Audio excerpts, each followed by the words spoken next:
You've got ideas, you've got ambition, you've got no time, or so you think. I'm Marissa Lonick, and I help busy moms with big dreams and no time. Join me each week as I dive into time management strategies, goal setting and achieving framework, and inspiring guests who are juggling mom life, work life, fill in the blank life. Dreams don't work unless you do, and just because you're a mom doesn't mean you can't still make it happen, whatever it means to you. Welcome to the Mama Work It podcast.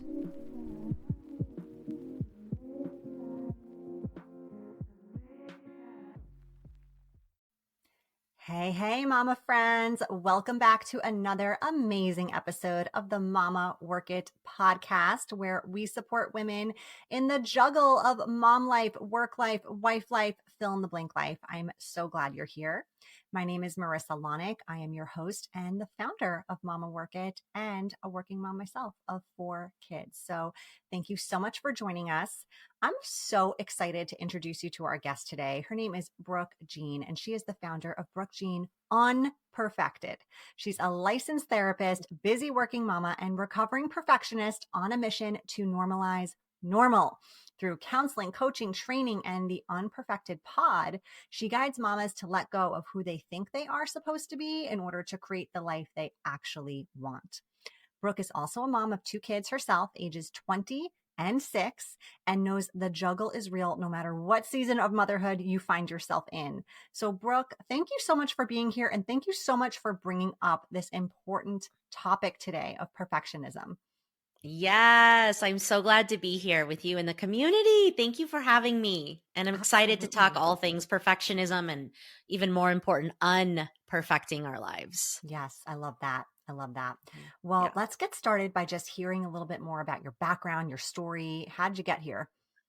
Oh, yeah. Okay. We're going to have to give you the short version because this could be the podcast alone. So I think it's important to start with the fact that I got pregnant with my oldest, Camden, who's 20. In college, because that really changed the trajectory of where I was going. And because I was going to be a young single mom, I did an internship with Target and started my career in corporate America. And I spent 10 years climbing the corporate ladder, being the perfect leader, the perfect boss. Like, what I now know was overachieving as a trauma response and raising my son and trying to keep up with the most successful people at Target while trying to keep up with like the best stay-at-home moms when I wasn't at work. So I was just toggling between both worlds, trying to be the perfect fit, like you said, fill in the blank. And it was in 2012. I was 33 years old. I was running like the hardest, toughest Target store in our group when a massive community crisis and trauma happened. And in the rebuild of that, I realized that it was my time to step off the hamster wheel. I was not going to be able to keep up. I didn't want to keep up. I had remembered trauma, and I just knew I've done what I needed to do up to this point. Now I get to do what I want to do, but I need to know who the heck I am buried under all these roles and responsibilities first. So I left my corporate career, which everyone thought I was absolutely crazy to do.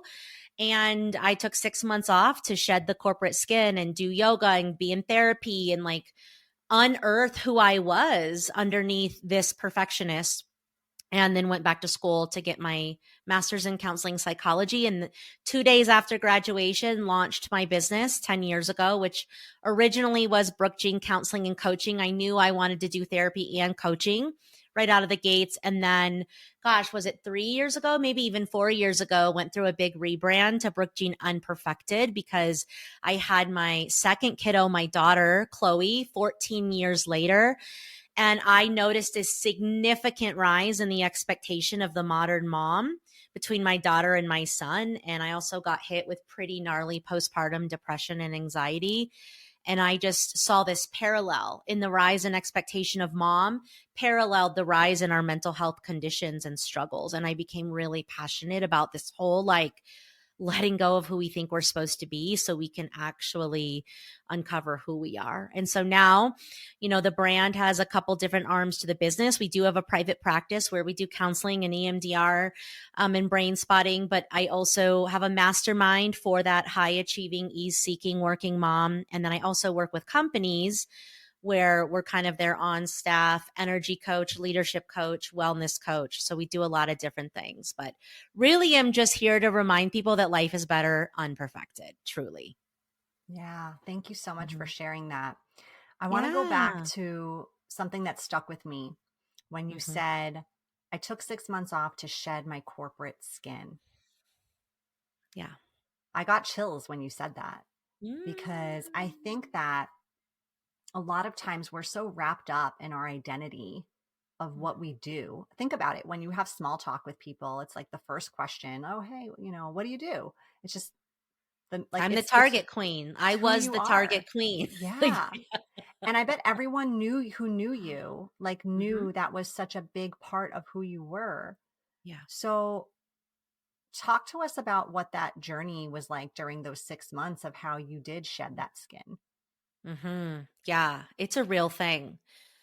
And honestly, it takes longer than 6 months, like it took me years. I would wake up on Black Friday, like the mom on Home Alone, like, like, oh my God, I forgot something really big and important because Black Friday was always our busiest day. And it was like a marathon getting ready. And now I'm waking up and I have nowhere to go. And my nervous system still was imprinted that this was a busy day. That happened for years. I would go into a Target store and hear the walkie and think I needed to respond because a team member had the walk. Like it takes a long time.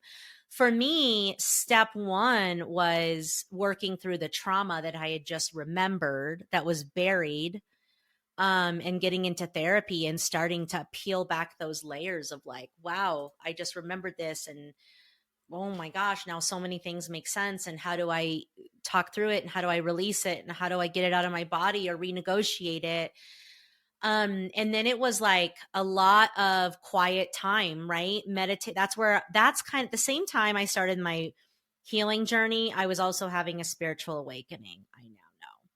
So I started trying to connect to the divine and meditating and feeling really held and supported by angels and communicating and trying to remember like I'm a soul and what am I here to do and journaling and getting out in nature. I did a lot of long hikes where I would just be with myself.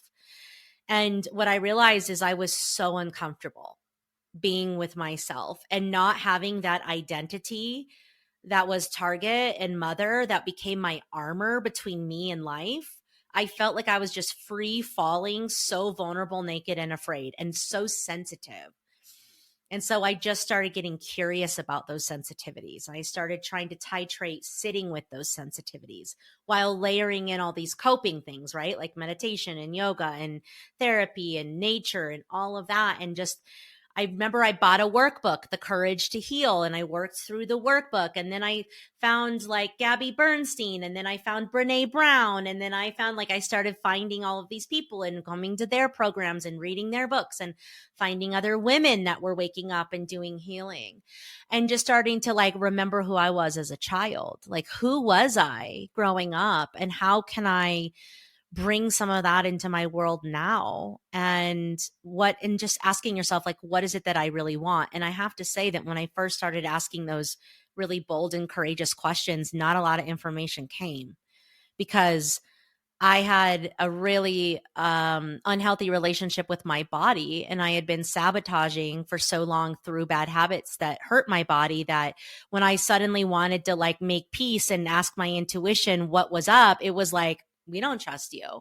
So then I had to like heal my relationship with my body and face the bad habits. And so it was very layered, but that it was really just like working through the trauma, looking at what's in the body, healing that relationship, remembering who I was as a child, getting out in nature, and just kind of meeting myself with grace and compassion and being patient, knowing that like she's in there somewhere. She buried, honey, but she is in there somewhere. And she just like slowly started coming back to life, day by day, 1%. But I'm still becoming. We haven't even arrived, honey, but That's kind of what it looked like in the beginning. A lot of shedding of layers and tears and fear because you're like, I don't know what to expect next. I don't know what's coming, but doubling down on the like, but I know I'm going to be okay because I've always been okay up to this point. Why would this be any different? Yeah. So much truth there. And healing is Mhm. so nonlinear. So Mhm. even though you're making progress, it can really feel like you're moving backwards because Mhm. you hit another area to uncover, and it's just Mhm. reliving trauma all over again, or Mhm. feeling good one day and then feeling like shit the next.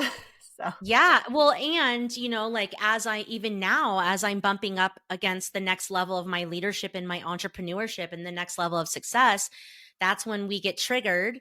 And that's when we realize there's another round of work to do to step mhm. into that higher realm of leadership or frequency or whatever you resonate with. So it is an ongoing journey. It is not linear. But I think, I love this stuff. I love the becoming. I think that's really what my soul is here to do, is to grow and to help others do the same. So it's messy, but it's also beautiful, truly.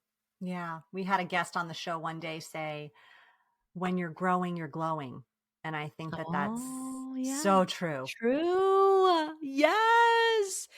Yeah, you can feel it, right? Like I can feel when I'm sitting with someone who's going through it, and it's beautiful, and it makes some people uncomfortable, but not me. I'm just like, hell yeah, dude, let's sit in the shit together. We got this. Let's go. Like, you're literally becoming. What could be more beautiful than that? And because as a mom, it's so easy for us to get lost. We're just trying to be the best mom, and we're trying to raise these healthy humans, and we want to get it Yes. right because we love them so much. And the next thing we know, we wake up and we're like, but who the hell am I? Like, I don't even know what I want to do with my 2 hours a day that I just found, like, retrieved for myself. Like, we get Mhm. lost, we really do. And yet the rediscovering is just a cool thing to witness in other women and to go through myself too. Yeah, agree. So, Hmm. Brooke, I'm so curious. What does it mean to be unperfect in your book? Hmm. Yeah, so unperfected is really just the healing and becoming and rising that I'm already kind of pointing to. It's the waking up one day and realizing you've done all the things that are right according to society's standard, but still being deeply miserable or unsettled or unfulfilled. And it's burning the candle at both ends, and yet feeling like there's never enough of you to go around, and just feeling like a failure and coping in unhealthy ways, and just realizing like I cannot be all the things to everyone. Like, I like to say how we used to have to keep up with the Joneses, and now we have to keep up with the Kardashians.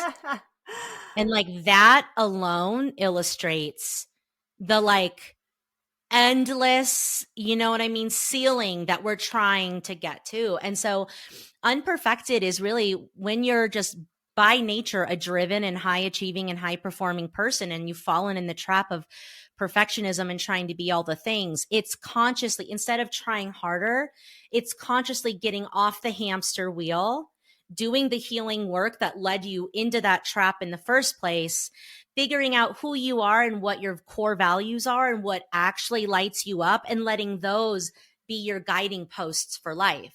So as a working mom, everything I do comes through the lens of my values: purpose, pleasure, and playfulness. So I don't say yes to everything. I say yes to things that make sense in terms of what matters most to me and my family. I'm super passionate about quality time, but I'm not as passionate about having like the perfect home cooked healthy meal every night. Like, I'm cool eating out. So it's like, as a mother, helping you decide what matters to you and your family, and choosing just a couple of things to kick ass at, not trying to keep up with all the things. And in doing that, we regulate our nervous system, which allows us to tap into our gifts. And then I love when women can, from that place, create in the world, whatever that is. If they want to create the family they want, if they want to start the business they want, if they're looking at what the next offer is for their business. Just, I love when women can like start living in alignment with who they're born to be and what they're here to do, not what the world told them they should be. So it's about embracing your messy and understanding that our magic is in our mess. Let's stop pretending that everything's perfect and good on social media. That's not real life. All right. Your worst things don't disqualify you from an abundant and beautiful life. It's shedding the shoulds. I should work long hours because I took my baby to school. I should go to yoga 3 times a week. I should have sex with my partner 2 times a week. I should. It's like the shoulds are paralyzing us. And once we kind of shed all of that, then we can find freedom in a life unperfected. So much truth there. So much truth. Mm-hmm. I don't even know where to begin, but I mean, 100%. If I had like an emoji right now, it would just be like 100%, 100%, 100%. Yes. Can I have all that? Sign me up for embracing my messy. Sign me up for shedding the should. Sign me up for being true. It's a process, right? But I think if we were to just make it really simple, it's just that like there is so much beauty in the messy and we all have it and it's okay. Yeah. Like you're not a bad mom. You don't have a bad family. You're not getting it wrong. Like you're just on the journey figuring it out like the rest of us. And when we can take off that shame and take off that pressure, life gets a lot more enjoyable. And we really deserve that. We deserve more joy, more ease, more playfulness. And so, getting some of this weight off of our back of trying to keep up is a great place to start. Absolutely. I recently read something that I'm going to butcher it, but I'm going to try to regurgitate it. Yeah. And it was something like, your kids don't need a perfect mom. They need a happy mom. Mm-hmm. Yeah. And how many times are we unhappy trying to check all the boxes? And I say this with full conviction because I am guilty of it myself. Okay? Oh, yeah. And I've come a long way, but I still fall into the trap sometimes. I think just like healing is nonlinear, trying to be unperfected is nonlinear too. Like there's good days and bad days with this. And I have to catch myself because there are days when I'm like, have I even like smiled yet today? Have I even laughed? But I've grunted. Have I laughed at all today? Like I should be laughing at this, not crying or cursing at it. Yeah. Yes. Oh my gosh. We were pointing to something so important. Like, first of all, seriousness is the biggest buzzkill to creativity. So like we have got to stop taking everything so seriously. And it really is. I really value humor. Like finding the ridiculousness in all of it is really the place to be. Right. But what you quoted, I think that actually was the quote. Like, they don't need us to be perfect. They need us to be happy. And there's real science that's linking how kids do in the world to their mother's happiness. We're finding that it's more important than where they went to school, where they grew up, their socioeconomic status, mom's mental health and well-being and her happiness. And that's not to say we're happy all the time, because don't get it twisted. This is not some toxic positivity stuff we're talking about here. We are humans. We are meant to feel a wide range of emotions. It's important we teach our children all of them. But like when we're okay, the world really is okay. When we're tapped into joy, when we feel safe enough to be happy, our kids have a better they're better off, basically. And that to me is like where the mission really comes from. Like I say all the time, heal the mother, heal the world, period. So yeah, each day it's like, where's the joy? Where's the pleasure? Where's the play? We actually have to prioritize that, which is hard to do when you're juggling, 652 things. But when we don't, and this is a clue that you are ready, my love, for the unperfected method, is resentment. Resentment. I cannot tell you how many moms that on the outside, they have it all, baby. They got the career, they got the family, they got the house, they got the 401k, they got the 529, they got the vacations, they got the Instagram aesthetics. And behind closed doors, they're miserable and they're so deeply resentful because they're not able to live in alignment with who they are and what fills their tank. They've created a life according to society's standards, and it's not fulfilling. And so resentment is a really beautiful clue to get curious about your shoulds and to one by one uproot them and bring them to the table and go, gosh, I'm doing this thing that doesn't light me up because I'm telling myself good moms should make a turkey on Thanksgiving. Like I tell the turkey story all the time when I talk, which is just like, I don't even like turkey. And went back in my retail days when, again, Black Friday was our busiest day. We only have 3 set days off in the year. That's not to say that we didn't have like our regular days off, but like guaranteed, which was Christmas, Easter, and Thanksgiving. And I had just me, my boyfriend, who's now my husband, and my son. And I felt this pressure to make this magical, extraordinary Thanksgiving happen with the turkey and the sides and the apps and the dessert and, you know, the Dave Matthews Band and the beer in the backyard and the quality time and the deep conversations. Like I had this image of like, this is what good moms do, right? So I buy the turkey, I defrost the turkey. Of course, lo and behold, the son of a bitch is still frozen. I put it, you know, I Google. I know you guys are laughing because this has happened to you at least once in your life of being a mom. I Google, what do I do? My bird is still frozen. It wants me to put it in a bath. I was utterly disgusted. I knew on a cellular level this should not happen. But I do it anyways because good moms make turkey on Thanksgiving. So I go like 2 hours later to pull the bird out of my sink and I'm like holding her up by her legs and she slips out of my hands and goes sliding across my kitchen hardwood floor. And it just like, I turn around, it's like slow motion. And it's like, ah! And I'm telling you, I fell to my knees in tears, which then turned into this laughter because I had this moment right then and there that I was like, what in the actual heck am I doing? Like, what am I doing? I have one day off. My value is quality time. I don't even like the taste of turkey. I don't like any part of preparing the turkey. And yet here I am, and it's just clearly not meant to be. And that's where I started realizing like how many of us are having those turkey moments where it's like the should is just driving it and it's stealing the joy and the connection. And that's not to say like if you love making turkey, go off, sister. But it's like, what are the things that make you resentful like that? That's where you get curious about what is the should driving this? And is it really something I have to do? And can I create my own new tradition? Can I create Thanksgiving in a way that I feel my happiest? Because what my family needed was a regulated, happy mom, not a mom who's literally crying on the floor and then laughing. They're literally concerned about me because the turkey. I mean, I was so distraught because of the mess. I was like, we're all going to get salmonella. I was just beside myself.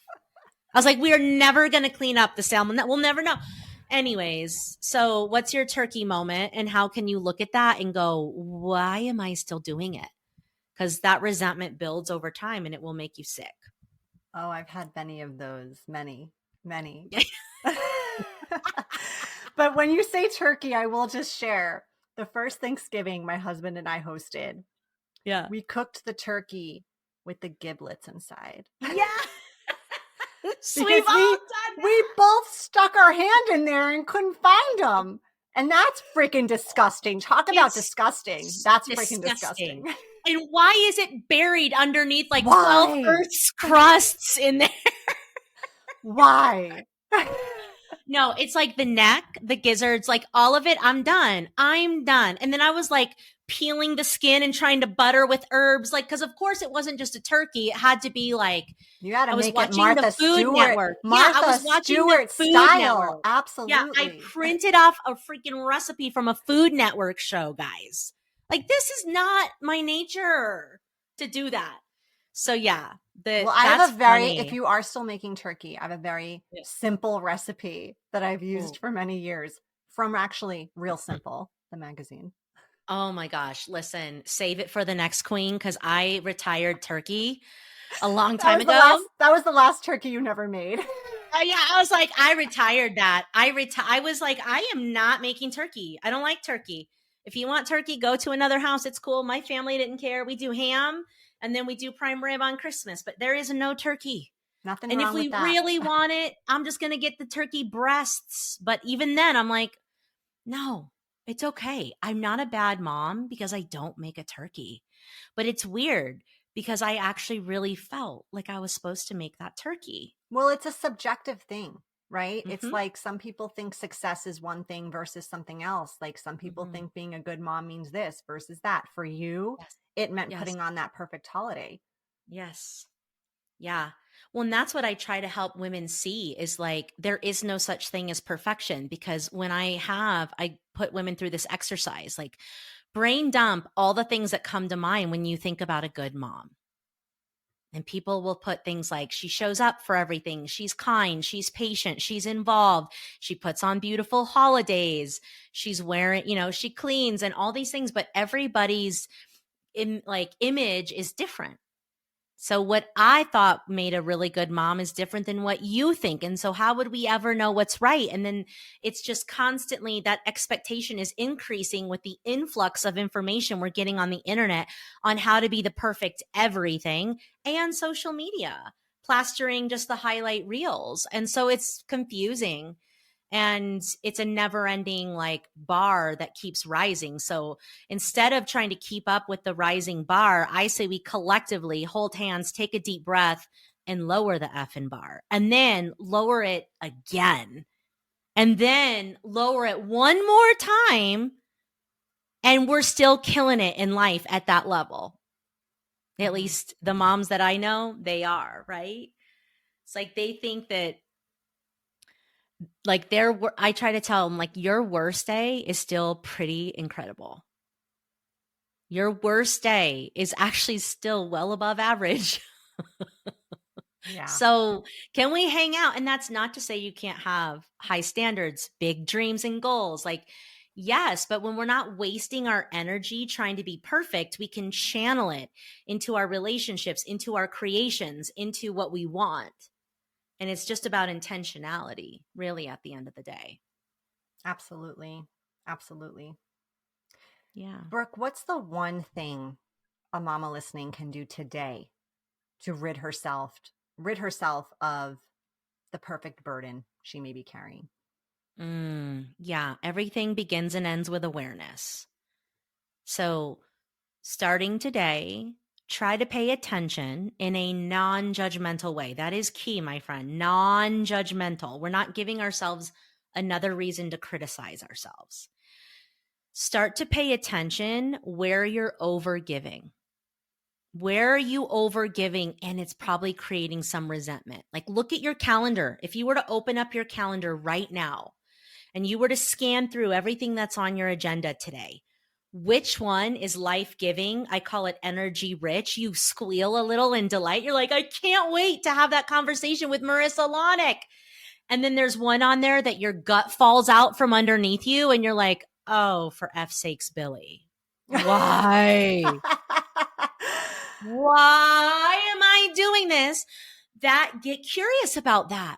Why do you keep saying yes to that? Why do you keep working with that client? Why do you keep overextending and overcommitting? And meet it with curiosity. If you can just start to build that awareness, it's going to give you so much information to then later take action on. But we can't change what we're not aware of. And because a lot of the driving forces behind perfectionism are so deeply buried and unconscious, we don't even know why the hell we're doing half the stuff we're doing. Really.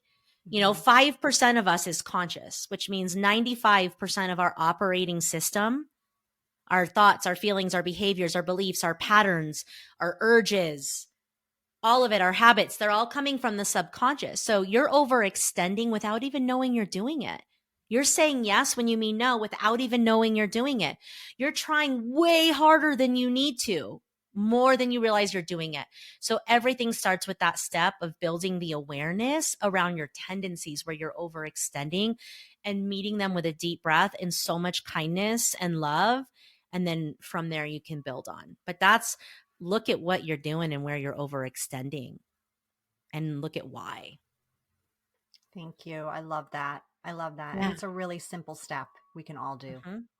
Oh, yeah. Absolutely. Look at your calendar today. You're going to go energy rich, energy rich, energy drain, energy rich, energy rich. Oh, energy disaster. It's like you'll see, like, and just see what happens in your body if you're like kind of confused. Like, I don't know, like, because women, we do get confused. We're like, our shoulds are this powerful. Like, I feel like I don't like that, but I'm so ingrained and conditioned Mm-hmm.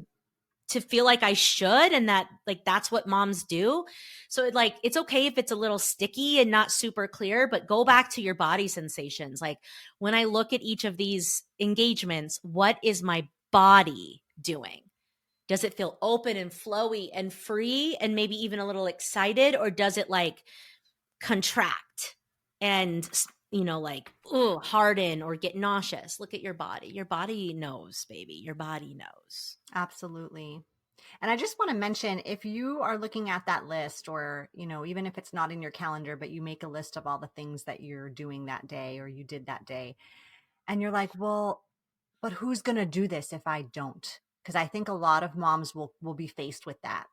Yes. I just want to challenge you in that thinking, and maybe you'll have something to add to this, Brooke, but I want to challenge you in saying to yourself,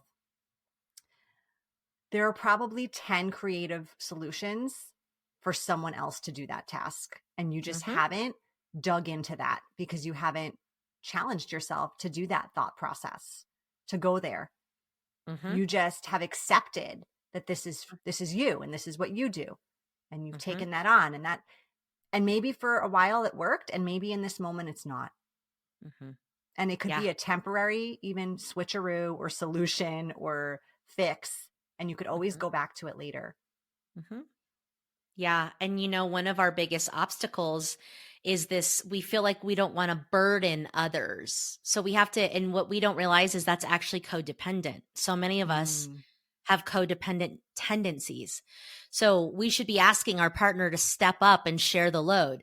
We can ask our neighbor to get our kiddo from school. We can ask for an extension on that. We can hire help. But a lot of times we're like, but I feel bad asking. And it's like, no, boo boo, no, listen. That's what we need to work on. Like, no, people want to help. You're absolutely right. There's 10 creative solutions, and you need to take the time to figure it out. You need to have the courage to ask for help, and you need to get out of your mom guilt of feeling like you're burdening people.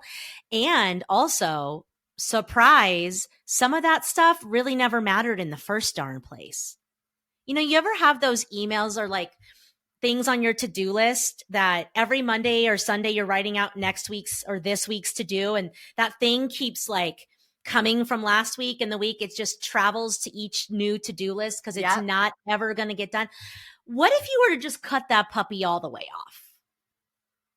Nothing would actually Nothing, happen. because you're not doing it anyway. Right. So I cannot tell you how freeing it is. Like, I've just decided, like, we don't do turkey anymore. I've just decided I don't need to volunteer once a week in my kid's classroom. I've just decided we don't need more than one extracurricular.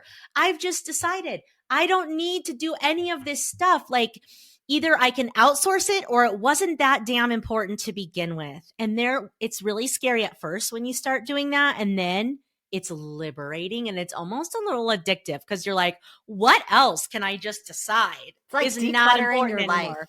Yeah. Yes. Decluttering your Yes. life. Yes. But we do need support, and it is okay to outsource. I'm like feeling like I want to outsource almost everything besides the quality time with my family and the parenting time and the special time with my husband and my friends and the creation and things in my business. Everything else I'm looking at like, who can help me with this? Who's got me? Truly. So let go of the guilt of asking for help too, is the piece there. So good, Brooke. All Mm-hmm. right. We are going to move on to our lightning round now, where I'm just going to ask you a few random, just for fun type questions so our listeners can get to know you a little bit more personally. Are you ready? Bring it. Bring it. Okay. Tell us, if they made a movie about your life, who would you want to play you? Kelly Ripa. Oh, such a good choice. I love her. Okay. Have you read her book? Have you read her book? No, but people, my whole life, well, my adult life, people have said that I remind them of her. And like, she's quirky and she's fun, but she's, like I like her personality. So that's who I would want to play me. But I'll read her book. What's it You called? need to read her book. It's called Really? Live Wire. It's her memoir. We're going to Oh, sidetrack for a minute.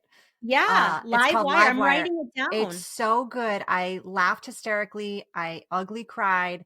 Then I posted about it on my stories, and Kelly freaking Ripa, because she's so awesome, responded to me No, and she reshared didn't. it. No, she didn't. Girl, that is a moment. That is a So I love moment. that you said her, She because I she just love keeps it her. real. She's Yeah, amazing and she she keeps it does. real. And that's kind of how I roll too. So I love that story. And just because of that, I'm literally going to get that book and I'm going to read it. It's Then even we can talk funnier, I about it. think, if you listen to it. Just saying, Oh, because yeah. Because her she personality, narrates her it. voice. She Okay. narrates it. Yes. Okay. I love a good Moving on. audiobook.